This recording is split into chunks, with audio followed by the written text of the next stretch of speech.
A la orden de vuecencia, señor ministro, la fuerza está lista para ser revista.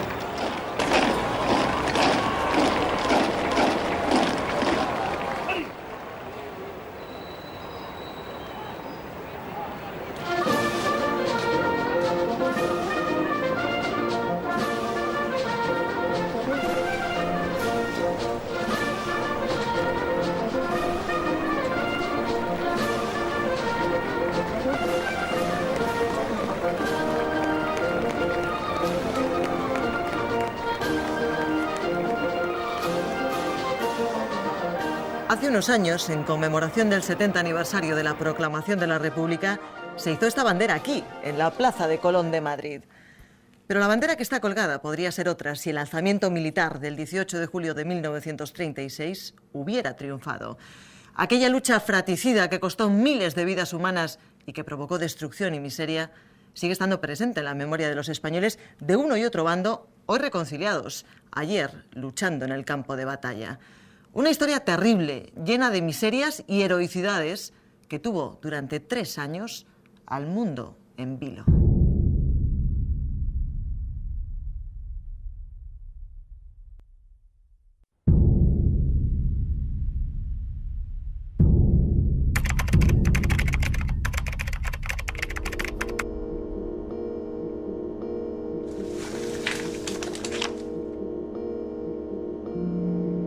Siempre me había sorprendido el hecho de que la República, con todos los factores en contra, hubiera ganado la guerra y se hubiera consolidado.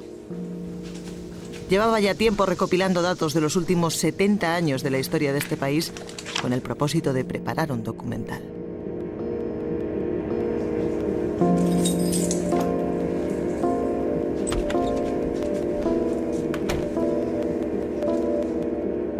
Me cité con Gabriel Cardona, un buen amigo e historiador, para que me explicara el por qué la República ganó la Guerra Civil.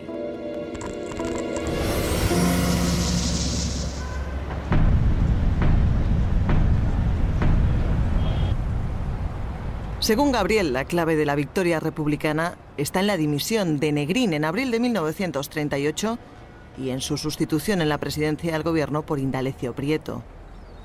Este hecho alejaba a la República de la influencia soviética. Prieto es un hombre más dialogante de cara al exterior y en consecuencia hay un cambio de actitud en el gobierno británico y el gobierno francés. Y esto es precisamente lo que salva a la República. Gracias. Muchas gracias. Nada. Pero la guerra continuaba. Los facciosos avanzaron y partieron el territorio republicano en 2 al llegar al Mediterráneo. En ese momento, Franco cometió un error fatal. Franco podía marchar perfectamente hacia Barcelona, donde prácticamente no había tropas organizadas que pudieran detenerle. En cambio, Franco ordena dar la vuelta, marchar hacia el sur y avanzar hacia Valencia. Este es el gran error militar y político de Franco.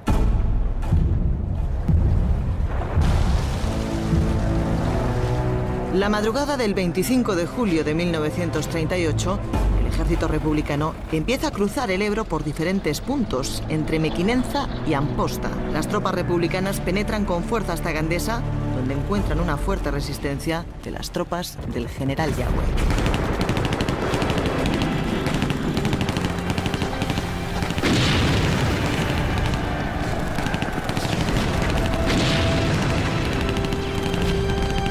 Después de duros combates, los republicanos ocupan la ciudad y avanzan hasta Alcañiz, donde se dividen en 2 flechas, una hacia Zaragoza y otra hacia Montalbán, amenazando con cercar a las tropas facciosas.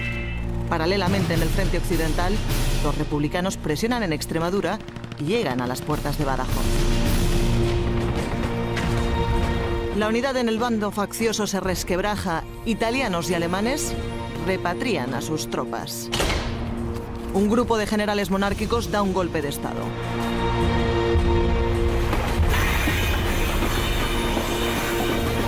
Franco tiene que abandonar España.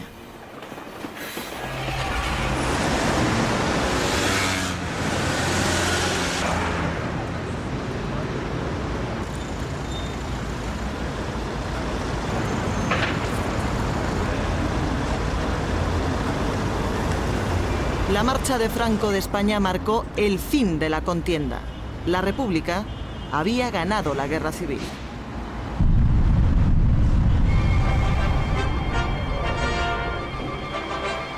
Hoy, día 1 de abril de 1939, la guerra ha terminado. Habla el presidente Manuel Azaña. Hoy es una jornada de alegría, de orgullo y de triunfo, pero también de recuerdo y de concordia. Debe ser una jornada de recuerdo, porque nunca vamos a olvidar a todos aquellos que han dado su vida luchando por sus ideales. Pero sobre todo, el día de hoy debe ser una jornada de concordia, de paz, de piedad y de perdón para que todos los españoles ayer enfrentados en el campo de batalla hoy se unan en un abrazo fraternal para construir juntos el futuro de esta gran nación.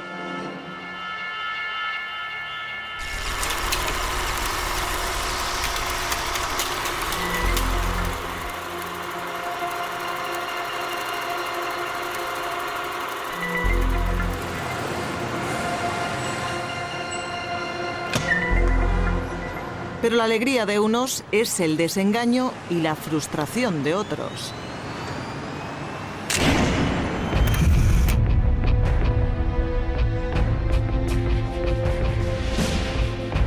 Los propósitos de perdón y de concordia que pedía Azaña en su discurso de la victoria no siempre se cumplen.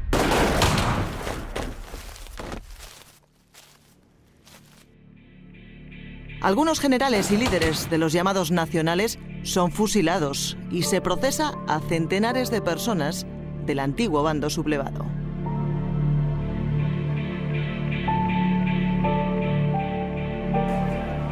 Al finalizar la contienda, numerosos españoles militares y civiles tienen que exiliarse a Portugal y a Francia temerosos de la represión republicana.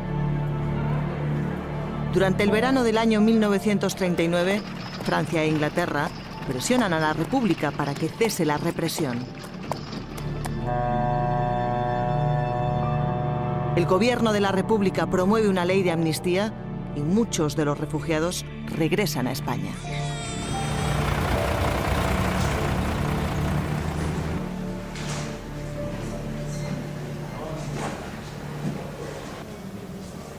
El general Franco en Italia y su cuñado Serrano Suñer en Alemania conspiraron a la espera de que el inminente inicio del conflicto mundial les diera la oportunidad de regresar victoriosos a España.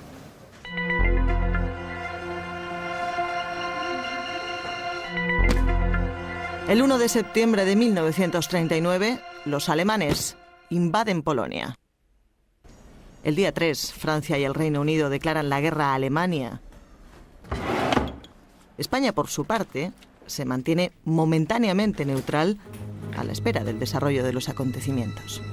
En este punto surge una duda importante. ¿Era posible que la República mantuviera la neutralidad ante el conflicto mundial?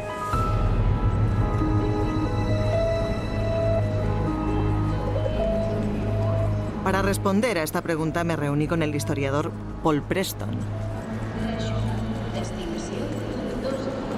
Paul, en este contexto internacional, ¿era posible que España se mantuviera neutral?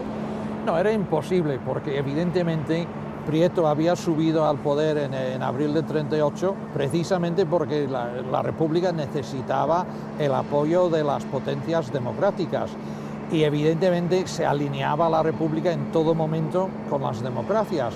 Y cuando las democracias en el 39 se ven frente al ataque alemán, pues evidentemente la República estaba con ellos. ¿Y cuál era la posición de Churchill, la visión de Churchill de nuestras tropas, de nuestro país, de la relación con nuestros mandatarios? Bueno, la posición de Churchill es muy interesante, porque al principio de la guerra él decía: yo soy aristócrata inglés y si yo fuera español los anarquistas ya habrían matado a toda mi familia. Y por eso al principio estaba muy en contra de la República, pero poco a poco se iba cambiando. Pues decía: yo lo que más me interesa es la suerte del Imperio Británico. Y para eso yo sé que los alemanes, los italianos y Franco van en contra del dominio, de la hegemonía internacional de Gran Bretaña, y por eso yo soy partidario de la República. Paul Preston me explica que después de la derrota de Francia, la entrada de los nazis en España era inevitable.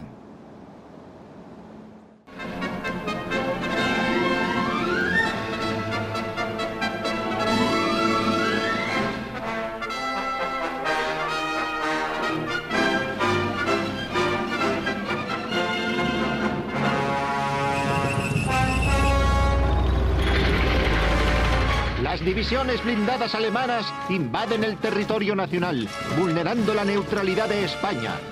Nuestras fuerzas se oponen con valor al avance de los nazis, estableciendo una línea de resistencia a lo largo del río Ebro. La consigna entre nuestros soldados es muy clara: no pasarán.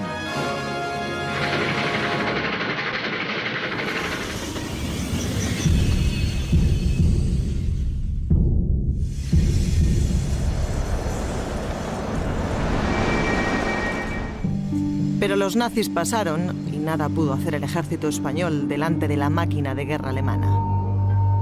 Estaciones como esta de Barcelona se llenaron de refugiados que intentaban huir del avance alemán.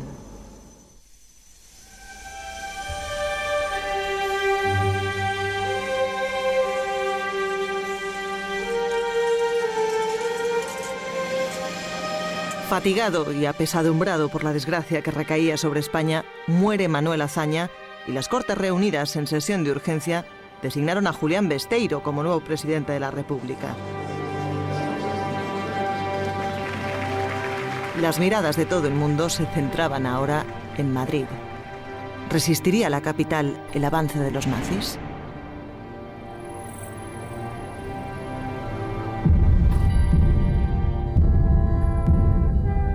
Los alemanes penetran por los pasos de Irún y de la Junquera. Los españoles no pueden detener a la poderosa Wehrmacht, que en pocos días amenaza Madrid. La capital se apresta a resistir por segunda vez.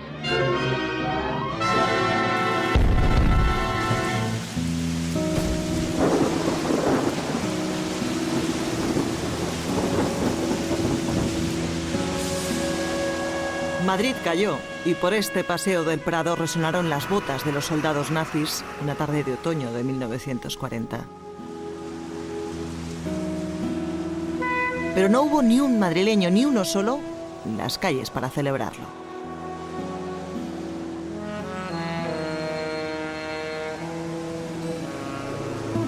La imagen de Hitler delante de la estatua de la Cibeles dio la vuelta al mundo. Pero esta brutal circunstancia produce un efecto imprevisto por los alemanes. Los españoles, aún divididos por el recuerdo reciente de la guerra civil, unen sus fuerzas contra el invasor. Monárquicos, algunos sectores moderados de la derecha y carlistas colaboran con la República en la lucha contra los nazis.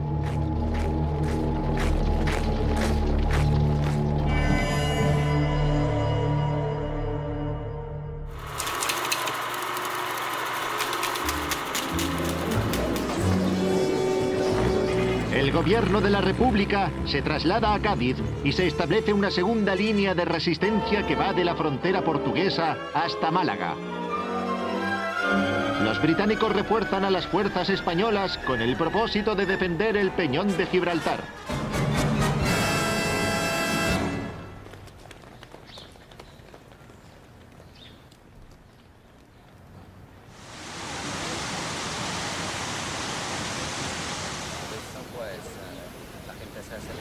Una de las primeras consecuencias del avance alemán en la península es la alianza anglo-española. Jill Stremlet, corresponsal de The Guardian en Madrid, me explica cómo vivió Churchill las negociaciones. Háblame del pacto anglo-español, del pacto entre Churchill y Prieto, por el que nos devolvéis el Peñón de Gibraltar.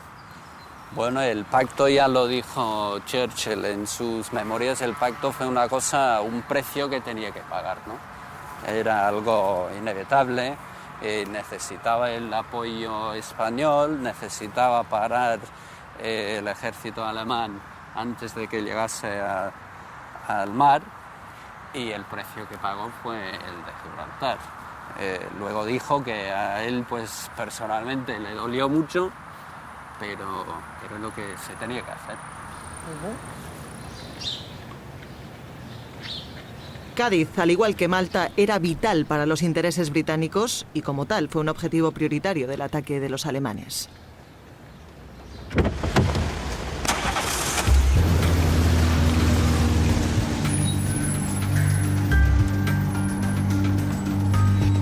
Franco, con el apoyo de Hitler, vuelve a España y forma un gobierno colaboracionista de los nazis, más preocupado en saldar viejas cuentas que en gobernar.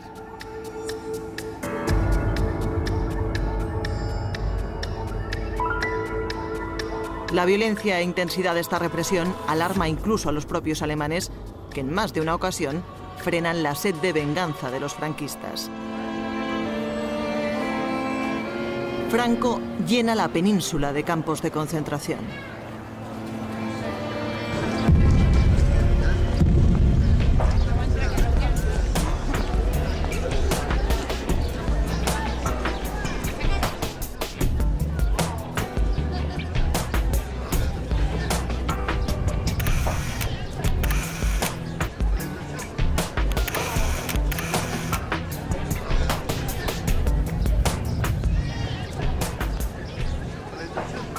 Después del rápido avance de los alemanes en la península, el gobierno republicano se refugia aquí, en Cádiz.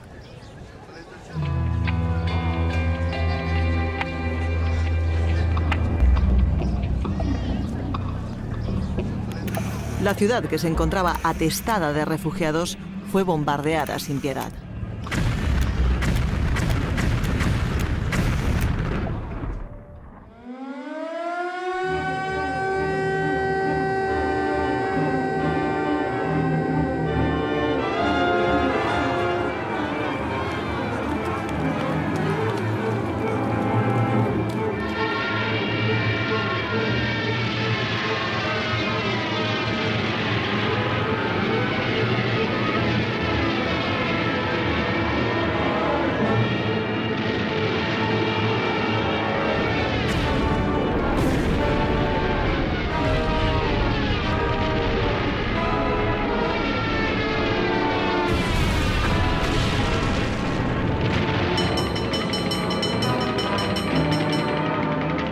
Unos Spitfire de la RAF y unos pocos viejos Mosca de la República se encargan de la defensa aérea y se enfrentan valerosamente a los Messerschmitt de los alemanes sobre el cielo de Cádiz.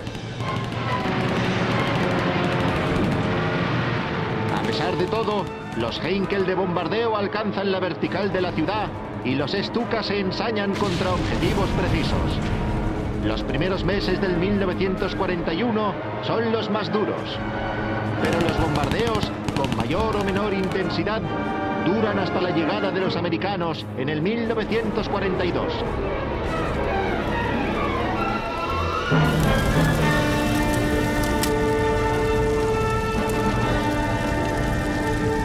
La ciudad, después de meses y meses de intenso castigo, queda prácticamente arrasada. Hoy Cádiz ofrece una imagen bien distinta a la que tuvo antes de la contienda mundial. Solo algún edificio en ruinas, como testimonio del horror de la guerra.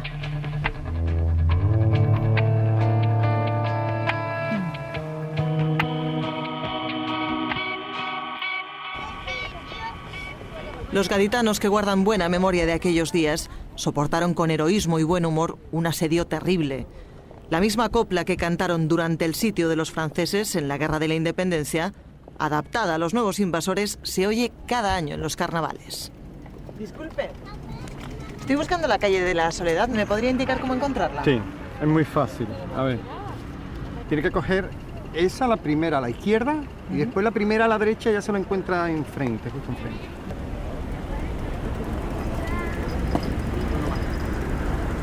Vámonos. Son de piedra y no se nota, las murallitas de Cádiz.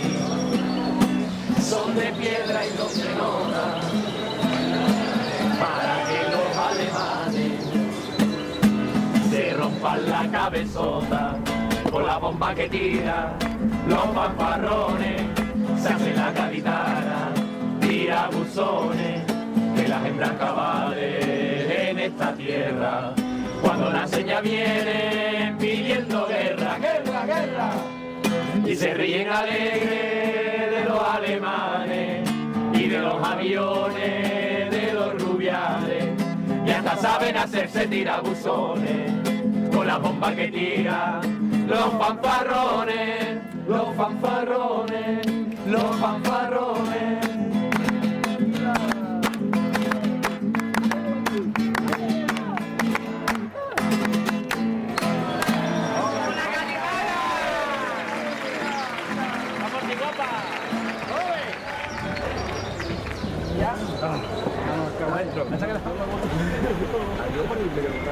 Sí, un feliz.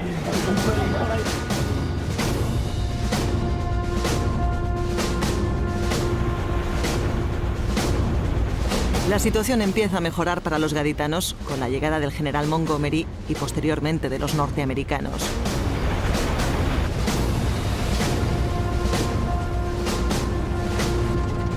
Los noticiarios británicos de la época se encargan de destacar los éxitos de su general, pero los triunfos de Monty no hubieran sido posibles sin la colaboración y el empeño de las tropas españolas y de los guerrilleros que operan en la retaguardia de las filas alemanas.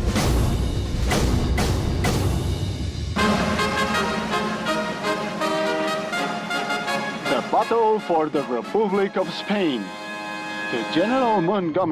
El general Montgomery avanza con sus tropas desde Madrid camino de Zaragoza. Por su parte, las divisiones de Patton avanzan imparables desde Valencia. Las divisiones españolas, dirigidas por el general Vicente Rojo, llegan por el norte hasta Soria y Burgos. Pronto toda la península quedará libre de tropas alemanas.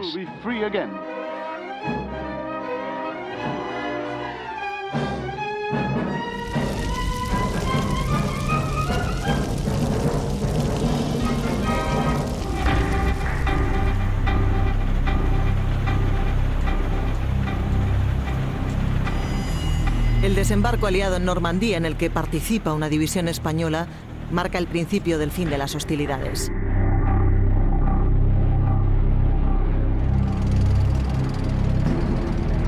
Los tanques de las divisiones españolas son los primeros en entrar en París y más tarde alcanzan el Rin. And now a special message from General Eisenhower, Chief Commander of the Allied Forces.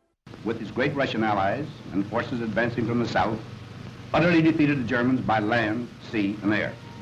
This unconditional surrender has been achieved by teamwork. Teamwork not only among all the allies participating, but among all the services, land, sea, and air.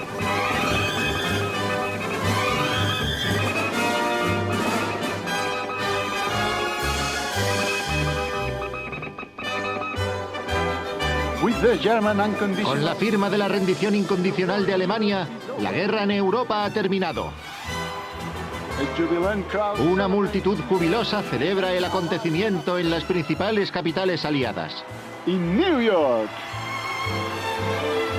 in Paris, in London, in Madrid, in Moscow.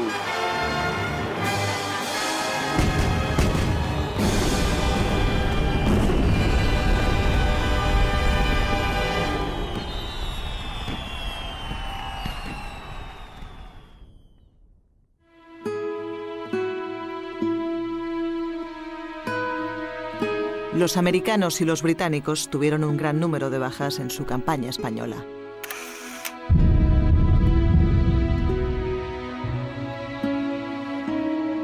En el cementerio aliado de la Casa de Campo de Madrid están enterrados muchos de los soldados que dieron su vida luchando contra los nazis en suelo español.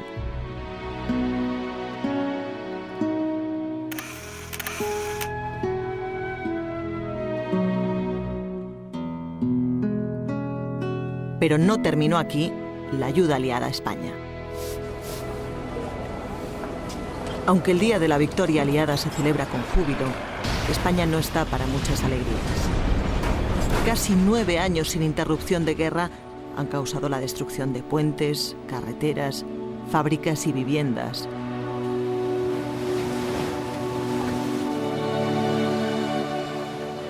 La ayuda norteamericana para la reconstrucción de Europa, el llamado Plan Marshall, contribuye a la recuperación del país.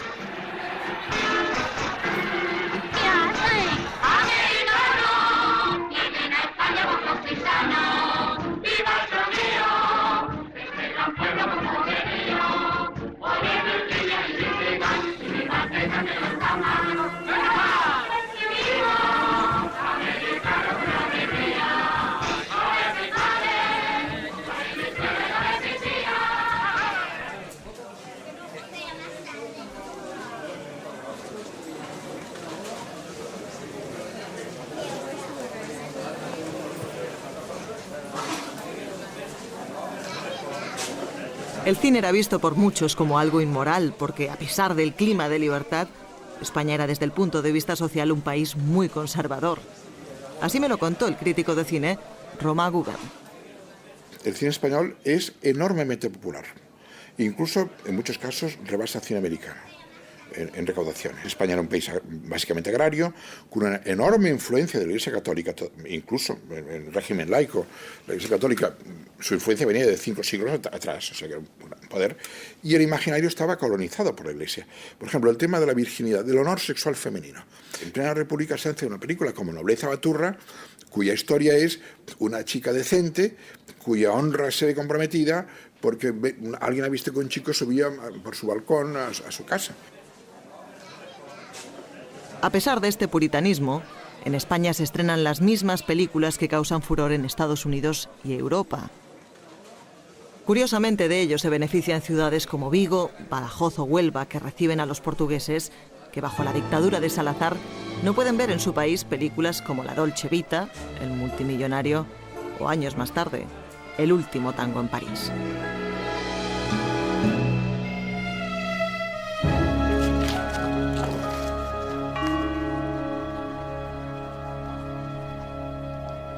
A causa de los conflictos bélicos, los españoles hacía años que no eran llamados a las urnas. A finales de 1945 se celebran elecciones legislativas y las gana el Partido Demócrata Cristiano, presidido por Joaquín Ruiz Jiménez. La nueva Asamblea prepara una nueva Constitución que se aprobaría por mayoría absoluta en un referéndum popular. Con esta nueva Constitución empieza su marcha la Tercera República Española y para celebrar este acontecimiento llega a nuestro país una pintura muy importante. El Guernica, que había estado en depósito en el Museo de Arte Moderno de Nueva York, es un grito contra el horror de la guerra pintado por Picasso en el año 1937.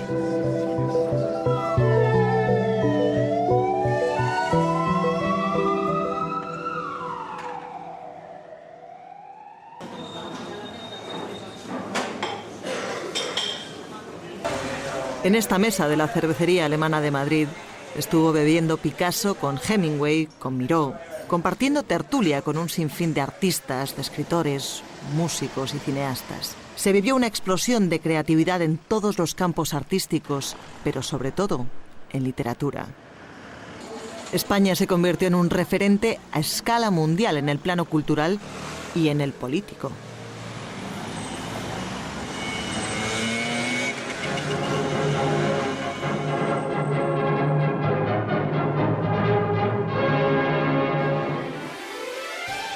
Se ha firmado en Roma el Tratado de Libre Comercio que da existencia a la Comunidad Económica Europea.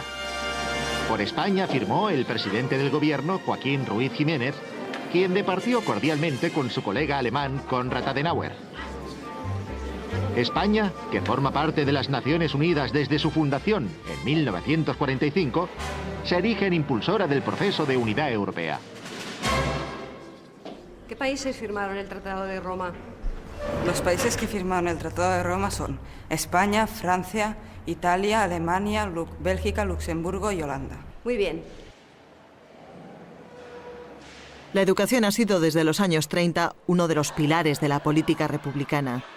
La escuela pública goza de un gran prestigio en España y en su momento fue el vehículo para la total alfabetización del país y para inculcar los valores republicanos. La norma que obliga a exhibir el retrato del presidente y a conocer la letra del himno nacional no ha estado exenta de polémica.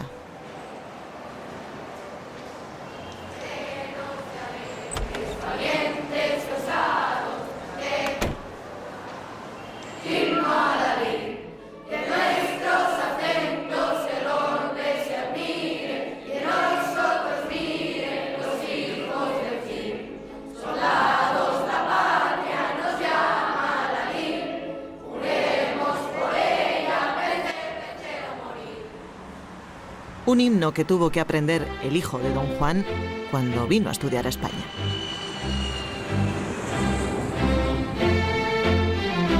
Juan Carlos de Borbón, que reside desde hace años en España, ha conseguido el título de piloto de las Fuerzas Aéreas Españolas. Este hecho histórico ha sido posible gracias a un acuerdo entre el presidente de la República, Julián Besteiro, y don Juan de Borbón, padre de Juan Carlos y depositario de los derechos hereditarios de la corona española.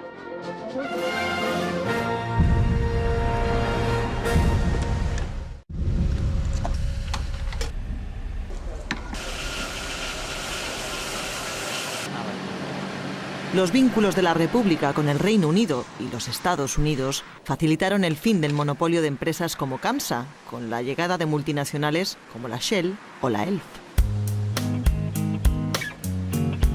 Comprar un utilitario era el símbolo de la economía de una España que a mediados de los 50 se recuperaba a marchas forzadas, gracias en parte a los beneficios del Plan Marshall y a las políticas liberales de los gobiernos republicanos.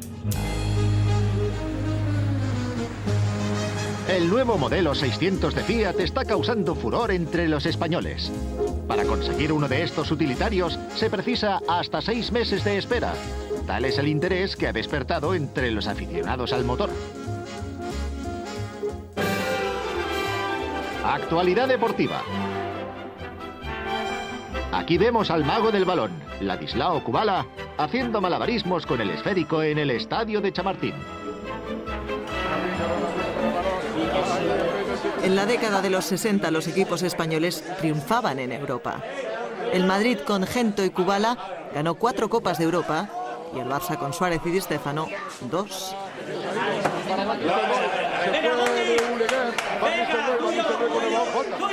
Muchos equipos, por decisión de sus juntas, cambiaron sus nombres hace ya 75 años con la llegada de la República.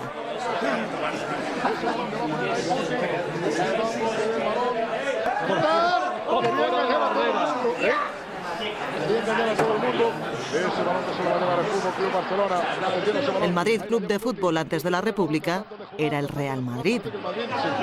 De la misma manera que otros equipos, como el Donostia Fútbol Club, era la Real Sociedad.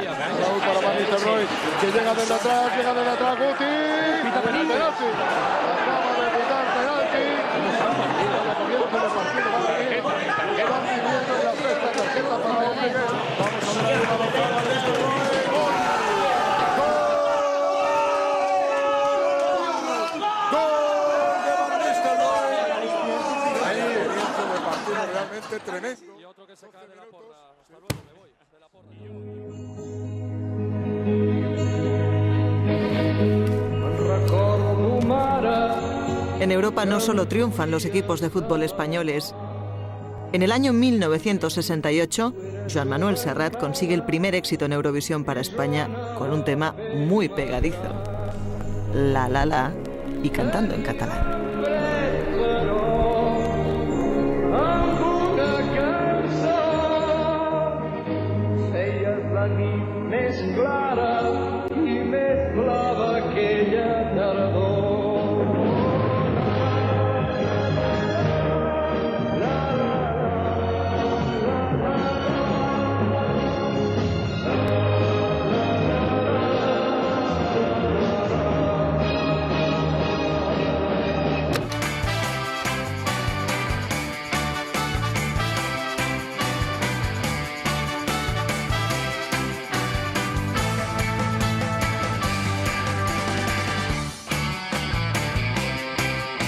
España vive un cambio radical en sus costumbres con la llegada masiva del turismo en los años 60, que estimula poderosamente el crecimiento económico.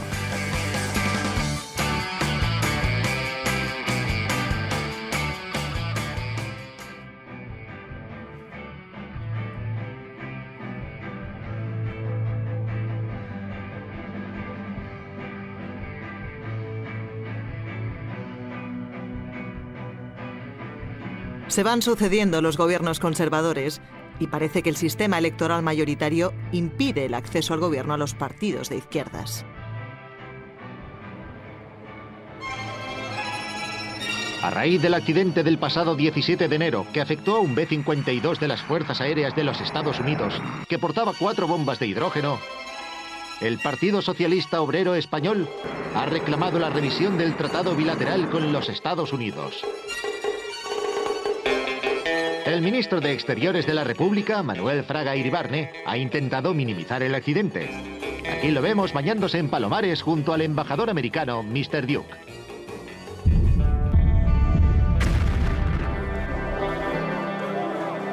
Las protestas contra las bases norteamericanas y contra la guerra del Vietnam llegan a su punto más álgido coincidiendo con la revuelta del mayo del 68 en Francia. El claustro de la Universidad Complutense de Madrid es el lugar desde el cual se desencadena en España la protesta.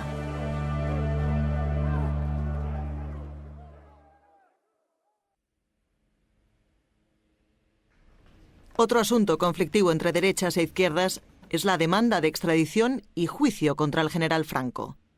Al finalizar la contienda mundial se exilió a Argentina, donde encontró asilo en el gobierno de Perón.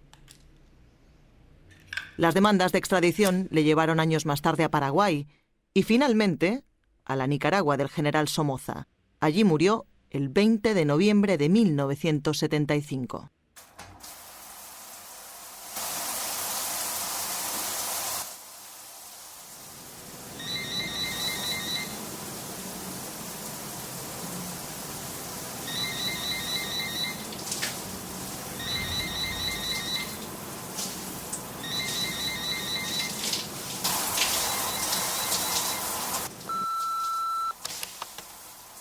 Señorita Mendizábal, el señor Onegal espera a las 4 delante del Palacio de Villamejor.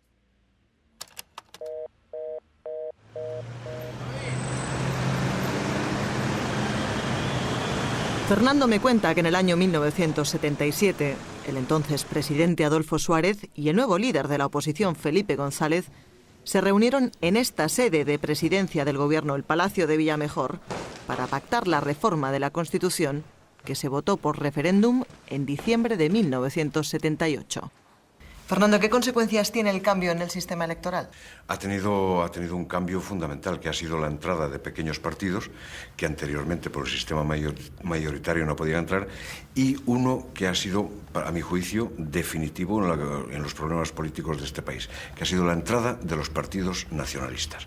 Eso ha creado una nueva dinámica, ha abierto una nueva perspectiva de pactos políticos que son justamente los que están condicionando en este momento la relación entre la presidencia de la República y la presidencia del Gobierno. De ahí surge todo. La gran novedad de la nueva Constitución fue la instauración en todo el territorio de las comunidades autónomas.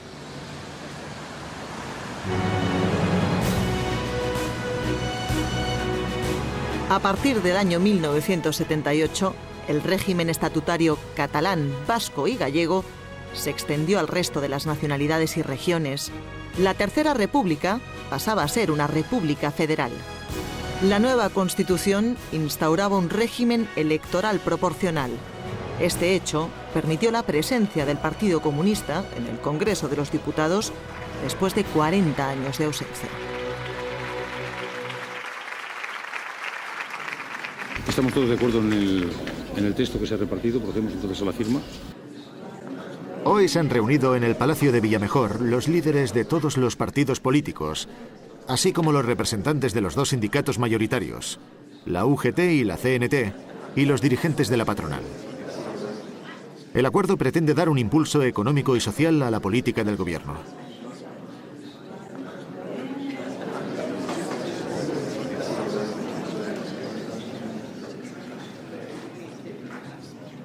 El día que en esta sala se firman los pactos de Villamejor fue el día en que se empieza a ver una perspectiva de salida a la crisis económica.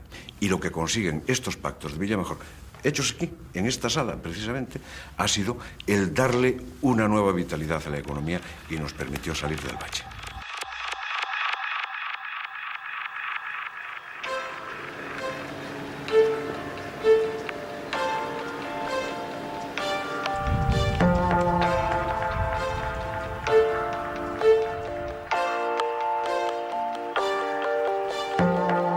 Juan Carlos de Borbón consigue en el año 1980, gracias a su buena imagen internacional, acceder a la presidencia del COI. Desde aquí vive sin duda una de sus jornadas más emotivas al presidir la inauguración de los Juegos.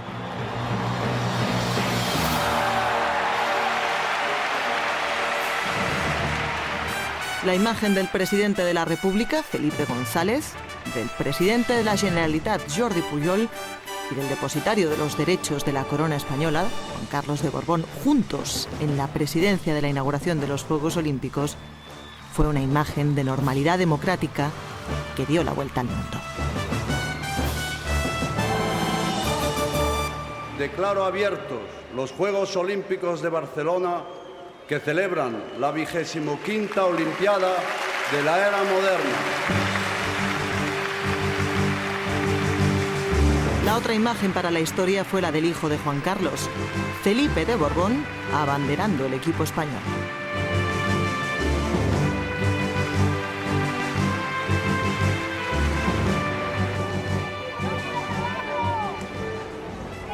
La popularidad de Felipe de Borbón aumentó considerablemente después de su matrimonio con Leticia Ortiz, una periodista de televisión española. La boda suscitó comentarios de todo tipo, sobre todo en la prensa rosa y en los programas del corazón.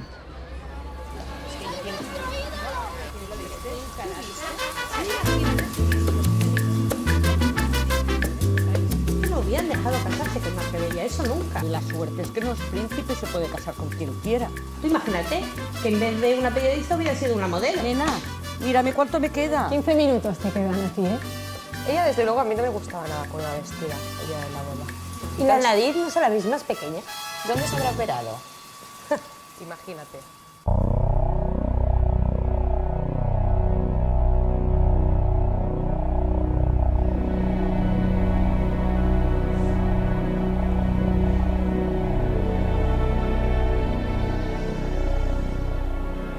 Hace 6 años, el Peñón de Gibraltar pasó a soberanía española. El Pacto Anglo-Español, firmado por Churchill e Indalecio Prieto en el año 1940, preveía la devolución del Peñón en un periodo de 60 años, y el plazo se cumplió.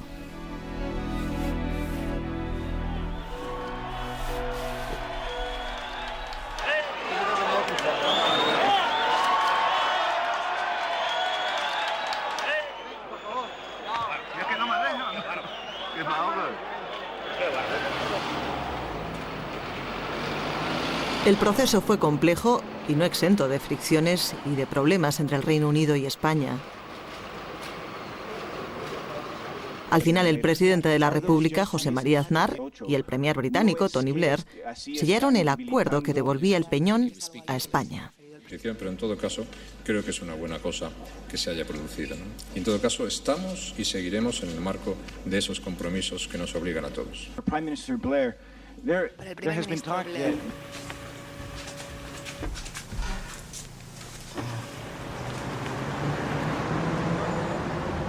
Los gibraltareños se constituyeron en comunidad autónoma dentro de la República Española.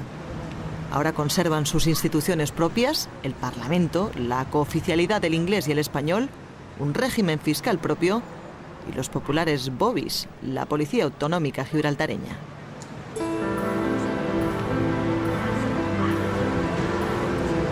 Hoy, al igual que en los años 50, España tiene políticos de distintas ideologías en las máximas instituciones del Estado.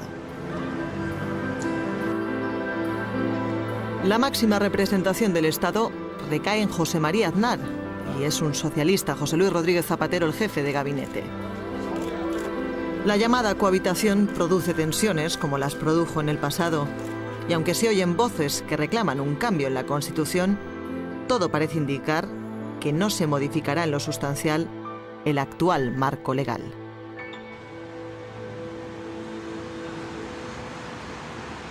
Nuestra particular máquina del tiempo nos ha trasladado a una realidad que no existió, pero ya es hora de volver a nuestro verdadero presente. La República no ganó la guerra civil y una férrea dictadura dominó la política española durante casi 40 años. Después vino la democracia, pero esta ya es otra historia, una que todos ustedes ya conocen.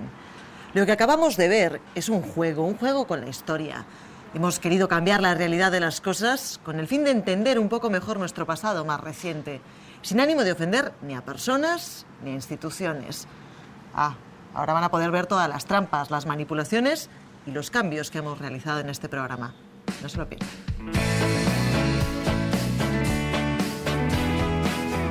Durante el programa hemos narrado hechos reales junto a otros que mezclan realidad y ficción para acabar con los que son pura fantasía. Si bien es cierto que Negrín presentó su dimisión a Azaña, este nunca la aceptó.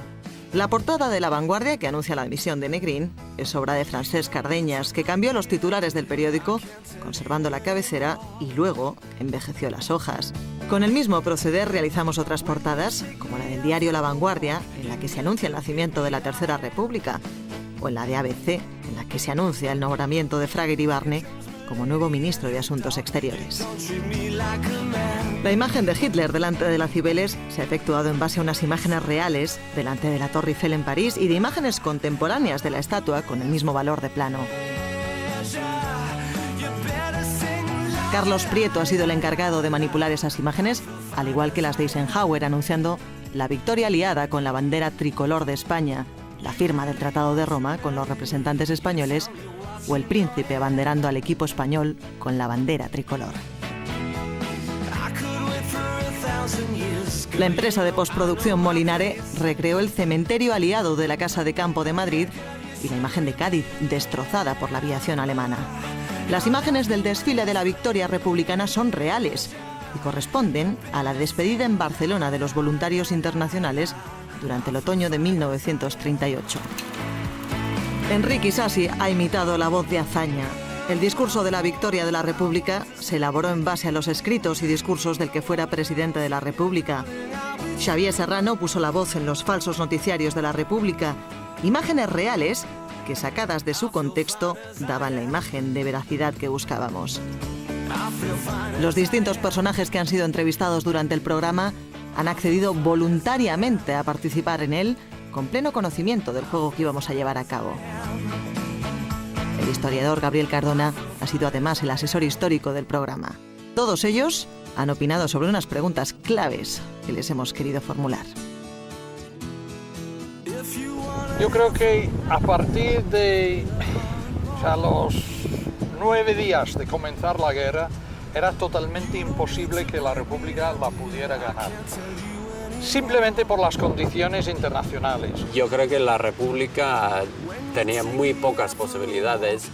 La única posibilidad que tenía era alargarla hasta que comenzase la Segunda Guerra Mundial. Si todavía habían aguantado hasta el 39, hasta el comienzo de la Segunda Guerra Mundial, pues creo que ahí sí se podría haber salvado.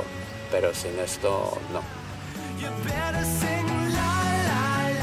No tengo ninguna duda, si la República hubiese ganado la guerra, seguro que España hubiese sido un país más próspero, más desarrollado y culturalmente más sofisticado.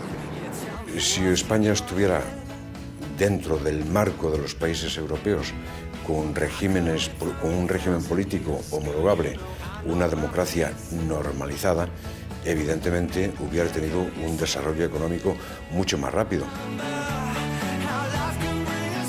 Hemos construido un contrafactual, dicho de otra manera, una ucronía, que consiste en tomar elementos históricos, elementos ciertos, y construir con ellos una ensoñación literaria.